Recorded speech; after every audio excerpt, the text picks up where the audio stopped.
22 जानेवारीला राम मंदिराचं विधिवत उद्घाटन होत आहे, किंबहुना ते लोकांसाठी सुरू होत आहे। मात्र काँग्रेसने एक आरोप केलेला आहे, हा भाजपाचा अजेंडा आहे, आरएसएसचा अजेंडा आहे, काय सांगाल?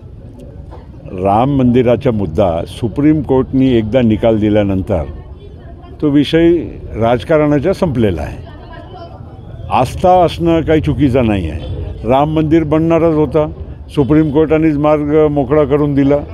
एका बाजूला आपण म्हणायचं की आम्हाला सुप्रीम कोर्ट जे म्हणेल ते मान्य आहे, राजकारण त्याच्यात नको। दुसऱ्या बाजूला सुप्रीम कोर्टला दिलेला निकाल तुम्हाला अमान्य आहे, मग हे हास्यास्पद आहे। आता ठीक आहे, स्वतःला म्हणजे काही करता आला नाही आणि इतरांच्या काळात काही चांगलं काम होत असेल आणि बघा आज हे उगीचेच वाद निर्माण करण्याची हे प्रयत्न चालू आहे। कुठल्याही मुस्लिम समुदायाचा विरोध नाही आहे।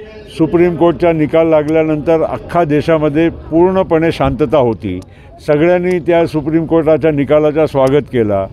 आज तिथे अयोध्याला मंदिर बनत असताना एकही कोणाचा विरोध तिथे दर्शवलेला आहे की कोणाने काही आपत्ती घेतली असं दिसत नाही। मग त्यामध्ये दुसऱ्यांना पोटामध्ये का दुखत आहे मला हेच कळत नाही। महाविकास आघाडीच्या कार्यकाळामध्ये नियोजन झालेले कामं, मंजूर झालेला निधी भाजपच्या राज्यातल्या सरकारनं नित्य थांबवलेले आहेत, काय सांगा? आता तुम्ही काही नसताना तुम्ही आरोप कुठलाही करू शकता।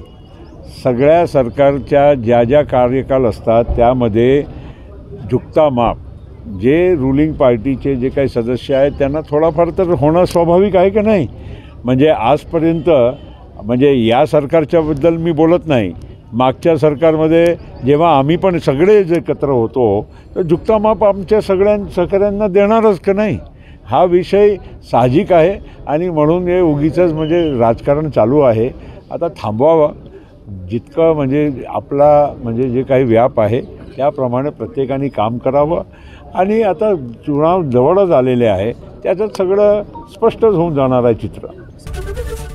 एबीपी माझा, उघडा डोळे बघा नीट।